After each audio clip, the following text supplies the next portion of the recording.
अब्बासी साहब एक मरतबा कहते थे आज से 2-3 साल पहले कि एक वक्त आएगा कि कोई वज़ीर आज़म बनने के लिए तैयार नहीं होगा। तो इस वक्त में अल्लाह की मेहरबानी से कोई भी ऐसा इंतखाब नहीं हुए माँ सिवाय 1970 के जिसमें हारने वाले ने कबूल किया हो, और 70 में भी जो जीते थे उसको आपने हुकूमत नहीं दी।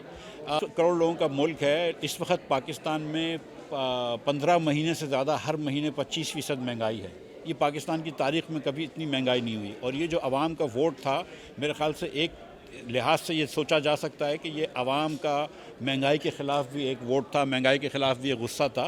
और क्यों नहीं होगा, अगर 39% पाकिस्तानी ख़त गुरबत के नीचे है तो आवाम को गुस्सा तो आएगा।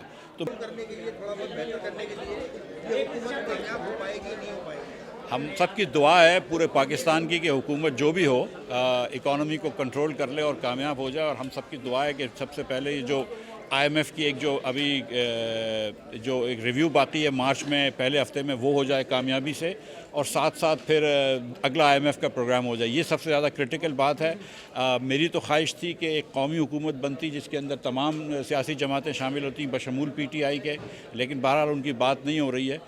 PTI के बग़ैर एक फ्रैक्चर्ड मैंडेट है, टूटा हुआ मैंडेट है, सबको ही थोड़ा थोड़ा मैंडेट मिला है, तो हुकूमत चलाना दुश्वार होगी। अगर PTI भी साथ होती और सब मिल के हुकूमत चल लेते, क्योंकि पाकिस्तान के अवाम ने जिस तरह वोट दिया है, तो कुछ लोग चाहते हैं कि PTI आए, कुछ लोग चाहते हैं मुस्लिम लीग आए, कुछ लोग चाहते हैं पीपल्स पार्टी आए।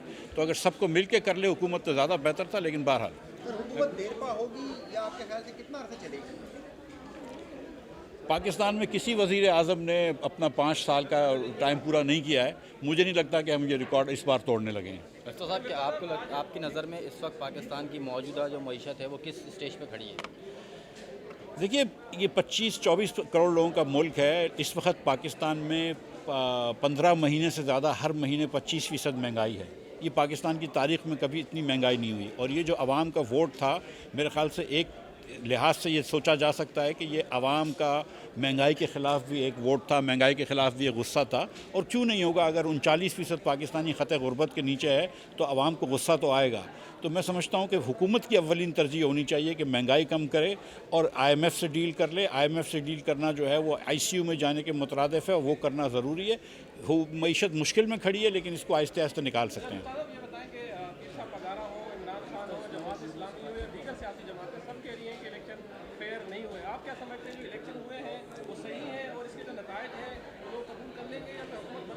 पाकिस्तान में अल्लाह की मेहरबानी से कोई भी ऐसा इंतखाब नहीं हुए माँ सिवाय 1970 के जिसमें हारने वाले ने कबूल किया हो, और 70 में भी जो जीते थे उसको आपने हुकूमत नहीं दी। तो सियासी पार्टियां बड़ी खंदा पेशानी से रिगिंग बर्दाश्त कर लेती हैं, एज़ लॉन्ग एज़ किसी और के ख़िलाफ़ हो, उनके ख़िलाफ़ नहीं हो।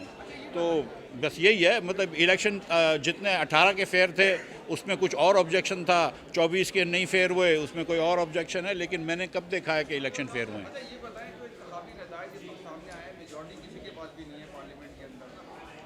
जो है वो थोड़ा कोशिश मुस्लिम लीग ये चाह रही है कि अगर हम हुकूमत ले लें तो वो आवाम की सारी जो है वो बुराई इनकी गले आएगी, मज़े बदौर करेगा। PTI की बात भी नहीं है। ऐसी सूरत हाल के अंदर अगर हुकूमत कोई नहीं बनाता तो उसके बाद पार्लियामेंट की या जमहूरियत की क्या रहेगा? शायद अब्बासी साहब एक मरतबा कहते थे आज से 2-3 साल पहले कि एक वक्त आएगा कि कोई वज़ीर आज़म बनने के लिए तैयार नहीं होगा। तो इस वक्त आपकी बात दुरुस्त है कि देखें, इस वक्त हुकूमत जो लेना है उसको अंग्रेज़ी में पॉइजन चैलेंज बोलते हैं, कि मतलब ये इस वक्त एक जो है ये एक मुश्किल उठाना है। लेकिन दुआ ये करनी चाहिए मिनासुल कौम हमको कि जो भी हुकूमत ले, और अगर शहबाज शरीफ साहब ही वज़ीर आज़म बनने लगे हैं, मेरे ख्याल से उम्मीद है तो ये तवक्को है, तो शहबाज शरीफ साहब अगर वज़ीर आज़म बनते तो हम सब की ये दुआ होनी चाहिए कि अल्लाह इनको कामयाब करे ताकि हम सबको भी कामयाबी मिले। शुक्रिया।